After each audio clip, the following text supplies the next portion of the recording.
우리는 외형만 그리스도인이 아니라 속사람이 그리스도인이어야 합니다.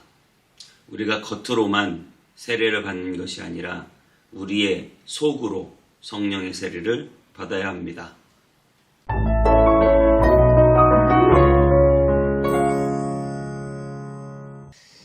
안녕하세요. 온땅이배 성문교 서정희 목사입니다. 하나님의 말씀이 오늘도 우리의 마음 가운데 새겨져서 그 하나님의 말씀의 힘과 능력이 나를 이끌어 줄 수 있는 그런 하루가 되기를 축복합니다. 하나님의 은혜 가운데 행복한 하루 되시기 바랍니다. 여러분, 법 기술자들이 있습니다. 법 기술자들은 법을 너무 잘 아는 거예요. 그래서 내가 잘 아는 법을 나의 유익을 위해서 이용하는 거죠. 그래서 어떤 면에서는 내게 이득을 취하고 또 똑같은 법으로 다른 사람들에게는 해를 끼치는 그래서 얼마 전에 저희가 뉴스에서 보았는데요. 한 학폭을 당한 학생이 아버지가 검사 고위직 출신이에요. 학폭을 가해한 학생의 아버지가요. 그래서 자기 아버지 자랑을 하면서 어떤 한 학생을 괴롭혔습니다. 이것이 학폭이 문제가 되었는데 나중에 여러분 그 뉴스를 보셔서 아시겠지만 나중에 가해 학생은요 전학을 했고 그리고 서울대를 가고 계속해서 잘 살지만 또 피해를 당한 학생은 오히려 더 어려움에 처하고 자살 시도를 하고 대학도 못 가고 그렇게 어려움에 처한다는 뉴스를 우리가 보았습니다. 왜 그렇게 되었습니까? 그것은 바로 아버지가 법을 잘 아는 검사였던 거예요. 그래서 그 법으로 자기 아들의 편에 서서 아들이 학폭을 가했음에도 불구하고 계속해서 상대에게 소송을 걸고 재판을 하고 그래서 피해 학생의 그 가족들을 오히려 괴롭혔던 사건이죠. 온 국민이 분노했던 사건입니다. 여러분 이처럼 법 기술자들은 법을 가지고요. 자기가 원하면 자기가 원하는 대로 법을 요리해서 자기에게 유리하게 그래서 자기는 하나도 피해도 안 보고 자기의 반대편에 있는 사람들은 얼마든지 피해를 주게 할 수 있는 그런 법 기술을 부리는 사람들을 법 기술자다 이렇게 말을 합니다. 이 땅의 법이 참 만인 앞에 평등해야 되는데요. 우리가 그렇지 않다는 사실을 보면서 가슴 아파하죠. 오늘 유대인들은 이스라엘 백성들은 유대인들은 율법 기술자였습니다. 율법 기술자. 그래서 그 율법을 자기네들에게 아주 유리한 방법으로 율법을 만들어내는 것입니다. 그래서 율법에 예수님이 이제 그런 비판을 하신 적이 있는데요. 너희가 성전으로 맹세하면 안 지켜도 되는데 성전의 돈으로 맹세하면 지켜야 된다라고 말한다. 그러니까 성전에 돈 내는 일은 꼭 지키라고 한다는 거죠. 너희가 부모에게 맹세한 거는 안 해도 된다고 말하는데 하나님께 드리겠다고 하는 거는 성전에 헌금 내는 일은 꼭 하라고 말한다. 그러니까 성전에 돈 내는 거는 꼭 지키고 부모한테는 안 지켜도 되고 또 그냥 말로만 성전 하나님이 임하시는 그 성전에 대해서는 안 지켜도 되는데 그 성전의 돈 내기로 한 거는 꼭 지켜야 된다. 이렇게 표현한다는 것입니다. 그러니까 율법을 자기네들 유리할 대로 다 만들어서 쓰는 거예요. 그래서 율법을 이용해서 자기들은 선생이 되고 자기들은 사회의 지도층이 되고 자기들은 많은 돈과 권력을 향유하고요. 그 율법을 이용해서 많은 서민들과 없이 가난하고 힘든 사람들은 그 율법으로 올가매는 역할을 하는 것이죠. 그래서 오늘 본문에서는 그 율법 기술자들의 유대인에 대한 철저한 비판을 오늘 사도 바울이 하고 있는 것을 봅니다. 자, 이제 오늘부터는 우리가 본격적으로 로마서를 다룰 텐데요. 자, 우리 로마서 2장 17절부터 29절까지 본문 말씀 읽고 다시 말씀 듣겠습니다. 유대인이라 불리는 내가 율법을 의지하며 하나님을 자랑하며 율법의 교훈을 받아 하나님의 뜻을 알고 지극히 선한 것을 분간하며 맹인의 길을 인도하는 자요 어둠에 있는 자의 빛이요 율법에 있는 지식과 진리의 모본을 가진 자로서 어리석은 자의 교사요 어린아이의 선생이라고 스스로 믿으니 그러면 다른 사람을 가르치는 내가 내 자신은 가르치지 아니하느냐? 도둑질하지 말라 선포하는 내가 도둑질하느냐? 간음하지 말라 말하는 내가 간음하느냐? 우상을 가증히 여기는 내가 신전 물건을 도둑질하느냐? 율법을 자랑하는 내가 율법을 범함으로 하나님을 욕되게 하느냐? 기록된 바와 같이 하나님의 이름이 너희 때문에 이방인 중에서 모독을 받는도다. 내가 율법을 행하면 할례가 유익하나 만일 율법을 범하면 내 할례는 무할례가 되느니라. 그런즉 무할례자가 율법의 규례를 지키면 그 무할례를 할례와 같이 여길 것이 아니냐. 또한 본래 무할례자가 율법을 온전히 지키면 율법 조문과 할례를 가지고 율법을 범하는 너를 정죄하지 아니하겠느냐. 무릇 표면적 유대인이 유대인이 아니요 표면적 육신의 할례가 할례가 아니니라. 오직 이면적 유대인이 유대인이며 할례는 마음에 할지니 영에 있고 율법 조문에 있지 아니한 것이라. 그 칭찬이 사람에게서가 아니요 다만 하나님에게서니라.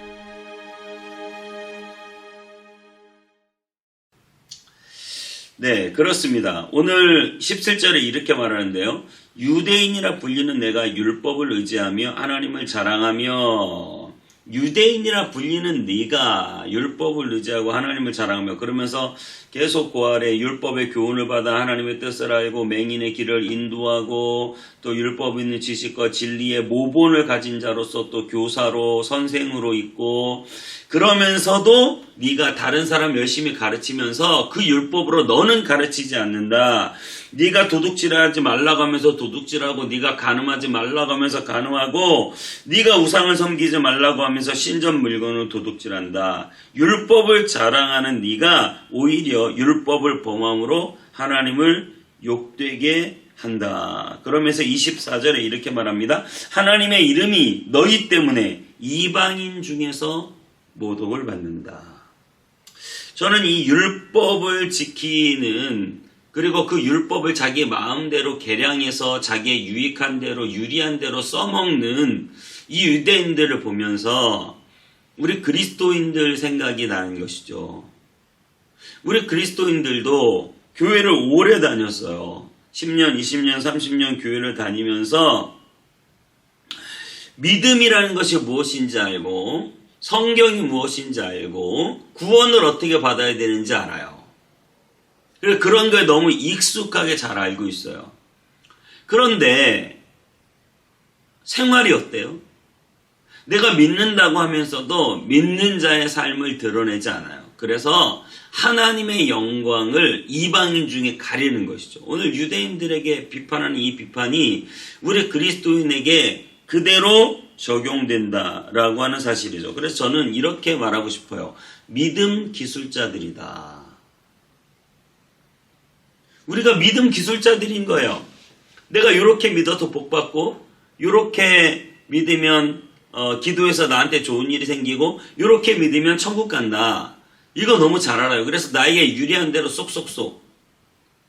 그런데 정말 믿음, 그래서 진짜 변화된 믿음, 정말 복음의 능력이 나타난 믿음이 무엇인지는 몰라요. 속사람이 변화되지 않는 것이죠. 겉으로만 믿음 있는 척하지만 그 믿음을 나에게 유리한 쪽으로 이용하지만 정말 내 안에 변화가 일어나지 않는 거예요. 미신과 기독교의 차이가 있습니다. 미신에게 기도하는 것과 하나님께 기도하는 것의 차이가 있어요. 미신은 신을 어루고 달래서 자기 뜻만을 이루는 거예요. 그런데 기독교는 내 뜻을 하나님 뜻에 맞춰드리고 내 나라가 아니라 하나님의 나라가 이 땅 가운데 이루어지길 원하는 것이죠. 뜻이 하늘에서 이루어진 것 같이 땅에서 이루어지고 하나님의 나라가 이 땅 가운데 이루어지고 그래서 내 속사람이 인격적으로 변화되어서 주님을 닮아가는 모습이 돼야 되는 거예요. 그래야 세상 사람들이 봤을 때 정말 예수 믿는 사람 다르구나. 하나님의 영광이 나타나는구나. 그런데 예수를 꼭 미신처럼 똑같이 내 유익을 위해서만, 내 유익을 위해서 내가 천국 가려고 예수 믿고 내가 나에게 유익하고 좋은 일 생기려고 믿음으로 기도하고 그래서 다 나에게 유익하고 나에게 좋은 것만 쫓아가는 거예요. 하나님을 어루고 달래서 내 뜻만 이루고 내 안에 내가 스스로 변화되고 내가 새로워지고 내가 예수님을 닮아가고 내가 성령의 능력과 복음의 능력을 경험해서 삶이 바뀌는 것은 전혀 없는 것이죠. 믿음 기술자들이 되어버리는 우리들의 모습을 볼 수 있습니다. 그러면 우리는 어떻게 해야 될까요? 그러면 해결책이 무엇일까요? 내가 노력하면 될까요? 내가 열심히 노력해서 더 착하게 살고 더 선하게 살고 더 죄 안 짓고 내가 노력하면 어떻게 되나요? 내가 열심히 노력해서 죄 안 지려고 해요. 착하게 살려고 해요. 근데 그게 되나요? 또 세상 나가면 금방 내 노력은 꺾이고 죄 짓고 여전히 방황하고 방탕하고 여전히 하나님의 뜻을 거스르며 살아가는 내 자신의 모습을 발견해요. 그러면 나중에 점점 어떻게 되나요? 나중에 자기를 포기하게 돼요. 그래서 양심의 화인마진처럼 예수 믿는다고 어떻게 죄 안 짓고 살아? 나는 당당하게 죄 지을 거야. 이렇게 되는 거죠. 하나님 앞에 전혀 미안함이 없어요. 하나님과의 관계에 있어서 내가 하나님의 뜻대로 살고자 하는 열정과 비전과 꿈이 없어요. 그냥 난 어차피 예수 믿으니까 천국 가고 용서해달라 그러면 용서해 주시니까 그냥 여전히 내 뜻과 내 욕망을 그대로 가지고서 살아가는 거죠. 이거는 믿음 기술자들이에요. 속사람이 변화된 게 아니란 말입니다. 내 노력은 안 돼요. 내가 노력해서 조금 잘하잖아요. 내가 노력해서 뭐가 조금 잘 되면 금방 사람은 교만합니다. 내가 이렇게 잘해서 잘 되는 거야. 근데 내가 노력을 했는데 안 되잖아요. 그럼 사람은 금방 절망하고 낙심해요. 여러분, 내 노력에는 한계가 있습니다. 예수님은 빛이 되라고 말씀하신 게 아니라 너희가 세상의 빛이라고 말씀하셨죠. 양이 되어야 한다고 말씀하시는 게 아니라 너희는 양이다. 양은 목자의 음성을 안다. 이렇게 말씀하셨죠. 여러분이 그 포도나무 비유에서도 포도나무 가지가 포도나무에 붙어있기만 하면 저절로 열매를 맺는 거예요. 그래서 어떤 신학자는 칭의, 예수 그리스도를 믿음으로 의로워지는 그 칭의는 하나님이 우리에게 거저주시는 건데 성화는 우리가 다 생각하기를 그렇게 생각해요. 성화는 열심히 내가 노력해서 왜 바위를 산 위로 올리듯이 열심히 내가 힘쓰고 애쓰고 노력해서 이 바위를 산 꼭대기로 올리는 일이라고 성화를 생각하는데 그 신학자는 이렇게 말했어요. 성화는 바위를 산 아래서 꼭대기로 올리는 내 노력이 아니라 나를 가장 높은 곳으로 올리시는 그 하나님의 은혜를 경험하고 가장 높은 곳에서 돌을 아래로 굴리는 일이다. 정말 대단한 표현인 것 같습니다. 성화마저도 내 힘으로 아는 것이 아니라 하나님이 나를 높은 곳에 올리실 때 그 높은 곳에서 바위를 굴려 내려보내듯이 중력에 의해서 자연스럽게 내려가듯이 거기에 내가 걸림돌만 안 되면 내려가듯이 걸림돌을 치워주고 그러면 자연스럽게 바위가 내려가는 거예요. 그러니까 내가 예수 그리스도의 믿음과 은혜 안에서 주님이 나로 높은 곳에 성령 충만함으로 올려주시면 거기에서 자연스럽게 하나님의 뜻과 하나님의 나라와 하나님의 섭리가 이루어지는 것이죠. 그러니까 여러분 내가 이 믿음 기술자가 되지 않기 위해서 더 착하게 살려고 노력하는 일이 나에게 필요한 게 아니에요. 로마서는 우리에게 그걸 말하고 있는 게 아닙니다. 가톨릭에서 오해하고 다른 종교에서 인간의 노력으로 수행을 해야 된다고 말하지만 여러분 인간은 노력해서 되는 존재가 아니라 인간은 하나님의 구원이 필요합니다. 저와 여러분에게는 하나님의 은혜가 필요해요. 그래서 오늘 본문 마지막에 이렇게 말하고 있습니다. 28절부터 29절에 표면적 유대인이 유대인이 아니요 표면적 육신의 할례가 할례가 아니니라 오직 이면적 유대인이 유대인이며 할례는 마음에 할지니 영에 있고 율법 조문에 있지 아니하니라. 이 표면적 유대인이 아니라 이 내면적 유대인이 되어야 되는데, 표면적 그리스도인이 아니라 내면적 그리스도인이 되어야 되는데, 할례는 마음에 행해야 된다. 여러분, 세례는 내 속사람이 받아야 되는 거예요. 그래서 율법 조문에 있지 아니하고 영에 있다. 여러분의 영의 할례를 받고 마음의 할례를 받고, 이것이 바로 복음의 능력을 경험하는 것입니다. 어떤 한 분이 예수님을 믿은 지 얼마 안 됐어요. 그런데 그 복음이 자기 안에 놀라운 능력이 되어서 이제는 이전의 과거를 다 청산하고 예수님을 믿기로 결정했어요. 그래서 자기의 모든 과거를 다 버렸어요. 죄를 버렸어요. 그리고 자기 아버지를 전도했어요. 불과 며칠 만에 아버지에게 가서, 아버지, 내가 이런 예수님을 만났어요. 아버지도 꼭 예수님을 믿으세요. 그랬더니 아버지가 눈물을 흘리면서 둘이 회개하고 감사하고 기도하다가 아버지가 그렇게 말했대요. 너희 어머니에게 가서도 빨리 이 소식을 전해줘라. 여러분, 이것입니다. 복음은 우리 안에 우리를 변화시키는 능력이에요. 그래서 인간의 노력이 들어가는 게 아니라 하나님의 전적인 은혜가 역사하는 것입니다. 여러분이 더 오늘 기도해야 될 것은, 하나님, 내 마음의 할례를 행해 주세요. 내 마음이 변화되게 도와주세요. 그래서 내가 표면적 그리스도인이 아니라 내면적 그리스도인이 되게 하시고, 믿음 기술자들이 아니라 진정으로 믿게 되는, 믿음으로 믿음에 이르게 되는 하나님의 복음의 능력을 경험하게 도와주세요. 하나님, 나에게 주님의 은혜가 필요합니다. 나에게 주님의 전적인 개입하심과 구원이 필요합니다. 오늘 그런 기도를 저와 여러분들이 드리셔야 합니다. 구원은 내 힘으로 이루는 것이 아니라 하나님의 은혜로 되는 것입니다. 내가 믿음으로 나에게 유리한 것을 쏙쏙 빼먹는 믿음 기술자가 아니라 진정으로 복음의 능력으로 변화되어서 이 땅을 변화시키는 저와 여러분 다 되시기를 주님의 이름으로 축복합니다. 기도하겠습니다. 하나님, 오늘 이 시간 간절히 구하오니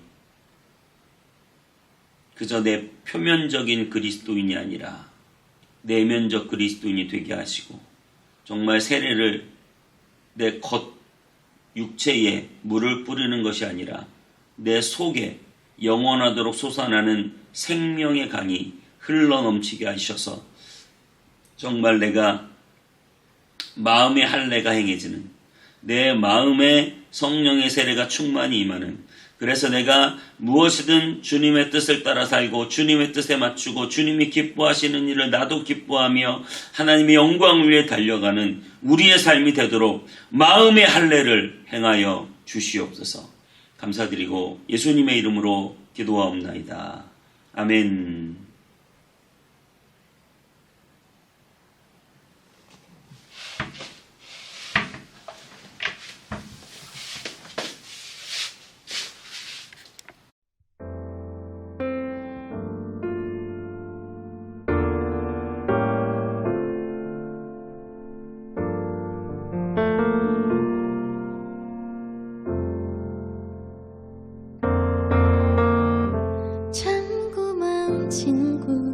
나의 예수님,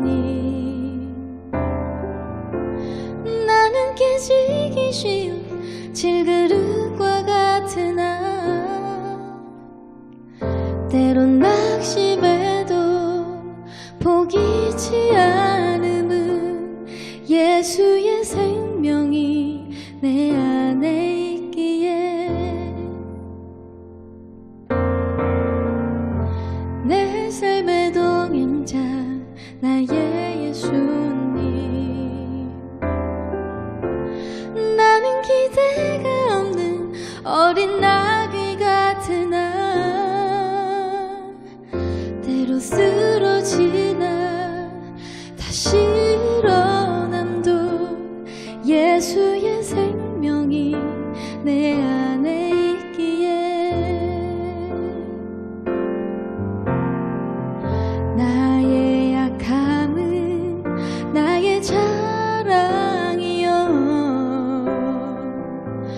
나의 실패는 나의 간증이요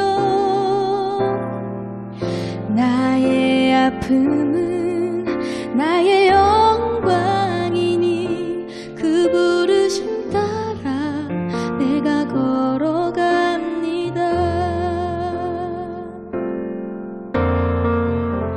내 삶의 동행자 나의 예수님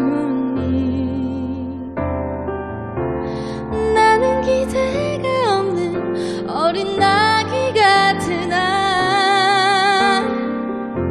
늘 쓰러지나 다시 일어남도 예수의 생명이 내 안에 있기에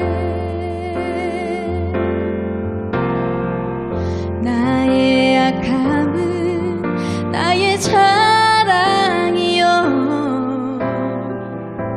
나의 실패는 나의 간증이요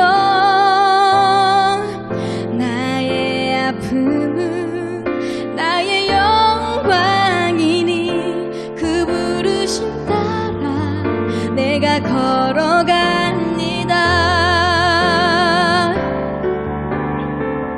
나 가난함은 나의 상급이요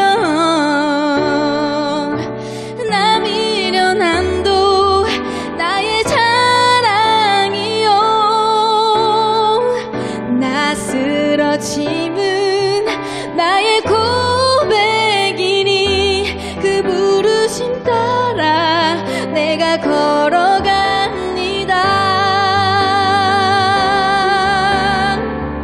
나의 약함은 나의 자랑이요 나의 실패는 나의 간증이요 나의 아픔은 나의 영광이니 그 부르심 따라 내가 걸어갑니다.